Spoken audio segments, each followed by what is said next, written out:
सुबोध कुमार। अंतरराष्ट्रीय राजनीति में आज भारत की कूटनीति का कोई तोड़ नहीं। इसीलिए तो कहते हैं, या आपको गाहे बगाहे सुनने को मिला भी होगा, कि मोदी से लोगे पंगा तो हो जाओगे भिखमंगा। अब देखिए, कुछ समय पहले बांग्लादेश कितना उछल कूद कर रहा था। उसे ऐसा लग रहा था जैसे भारत जैसे महाशक्ति को भी वो धमका सकता है। क्या कह रहा था कि हमारे 30 लाख छात्र आंदोलनकारी सेना की तरह भारत की तरफ कूच कर सकते हैं। दिल्ली हमारी होगी, कलकत्ता हमारा होगा। ये कैसे कैसे शब्द निकल के आ रहे थे। और इसी बीच वहाँ से जो खबरें आ रही थी, कितनी भयानक खबरें आ रही थी। वहाँ के निरीह और निर्दोष हिंदुओं को कैसे बर्बरता से काटा जा रहा था, मारा जा रहा था, जलाया जा रहा था।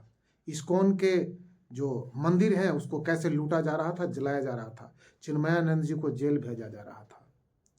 लेकिन कुछ ही समय के बाद बांग्लादेश को यह बात समझ में आई कि उसने किया क्या है और उसने पंगा किससे लिया है। तो ये भारत में मोदी बैठे हुए हैं, ये किसी को नहीं छोड़ते। ये ब्याज सहित चुकता करके देते हैं। इन्होंने किया कुछ नहीं, किया तो सारा अराकान आर्मी ने। आज देखिए, बर्मा की अराकान आर्मी आज राखाइल प्रांत, जो बांग्लादेश का जो बर्मा से सटा जो प्रांत है, राखाइल प्रांत की 271 किलोमीटर की भूमि को कब्जा कर चुका है। अब ये बांग्लादेश इतना कूद क्यों रहा था? वहाँ के कट्टरपंथी उस पाकिस्तान के कट्टरपंथियों के साथ मिलके, जिन्हें लग रहा था कि वो भारत जैसे महाशक्ति को धमका सकते हैं, आज क्या हुआ देखिए बांग्लादेश की स्थिति। अब बारी थी पाकिस्तान की। तालिबान अचानक से इतना सक्रिय हुआ कि वो पाकिस्तान में घुस गया और वहाँ के जो सैनिक पोस्ट वगैरह थे और जो सटी हुई सीमाओं पे घुस करके वहाँ के पाकिस्तानियों को खदेड़ खदेड़ कर मारने का काम चालू कर दिया तालिबानियों ने। और इसके पीछे की मैं एक वजह बताता हूँ, ये ऐसा कैसे संभव हो पाता है तालिबानियों के लिए। क्यों? क्योंकि तालिबान जो अभी अफगानिस्तान में रूल कर रहा है, अब अफगानिस्तान और पाकिस्तान के बीच की जो रेखा है उसको डूरंड लाइन कहते हैं। ये डूरंड लाइन 1893 में कभी भारत और अफगानिस्तान की भी सीमा रेखा हुआ करती थी, जो सर मोर्टिमर डूरंड और अफगानिस्तान के तत्कालीन शासक अब्दुल रहमान खान के बीच में एक समझौते के तहत हुआ था। अब विषय ये था कि उस दौरान भी अफगानिस्तान इस सीमा को नहीं मानता था, और जब पाकिस्तान का भी वो सीमा बना, डूरंड लाइन जब सीमा रेखा बनी, तब भी अफगानिस्तान उस सीमा रेखा को नहीं मानता था। उसके पीछे की वजह क्या है? उसके पीछे की वजह है कि एक पख्तून जनजाति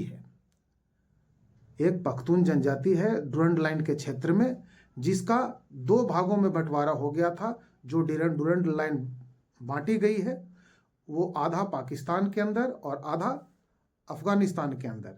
लेकिन आपको पता है, ये भारत में भी आपको देखने को मिलता होगा, जो ट्राइबल लोग होते हैं वो जिद्दी किस्म के लोग होते हैं। तो ये पख्तून लोग, जो पख्तून जनजाति है, ये जिद्दी किस्म की है। दोनों में एक समानता है, भले ही वो एक पाकिस्तान का हिस्सा है और एक अफगानिस्तान का हिस्सा है, लेकिन उनका कहना है कि नहीं, हम पख्तून एक हैं। और इसी बीच जो पाकिस्तान में जो बसने वाले जो पख्तून हैं, उनके विषय में ऐसा कहा जाता है कि जो टीटीपी, तहरीके तालिबान पाकिस्तान जो संगठन है, उसमें 80% पख्तून जनजाति के लोग हैं। तो ये पख्तून जनजाति से पाकिस्तान इतना तबाह है, पाकिस्तान के हुक्मरान इतना तबाह है कि उनको ऐसा लगता है कि ये टीटीपी के वजह से ही हमारे देश में बहुत बड़ी क्षति हो सकती है। और टीटीपी सच्चाई में वहाँ को बहुत परेशान करती है, वहाँ के लोगों को बहुत परेशान करती है, पाकिस्तान के लोगों को। अब टीटीपी और जो तालिबान है उन दोनों का जो आपस में सामंजस्य है, इसके वजह से जो टीटीपी पे कुछ दिन पहले पाकिस्तान ने हमले किए, तो हमले करने की वजह से अफगानी पख्तूनों ने उसको अपने ऊपर ले लिया और एक सम्मान की लड़ाई समझ के पाकिस्तान के खिलाफ लड़ाई छेड़ दी। आज पाकिस्तान और तालिबान के बीच भीषण युद्ध की स्थिति ही नहीं बनी है, बल्कि भीषण युद्ध भी हो रहा है। बहुत सारे पाकिस्तान के पोस्ट तबाह किए जा रहे हैं तालिबानी लड़ाकों के द्वारा।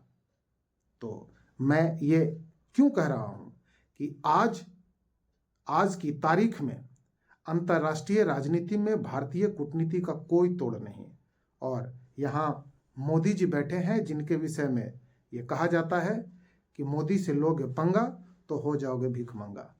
ये शायद उसी का नतीजा है। धन्यवाद।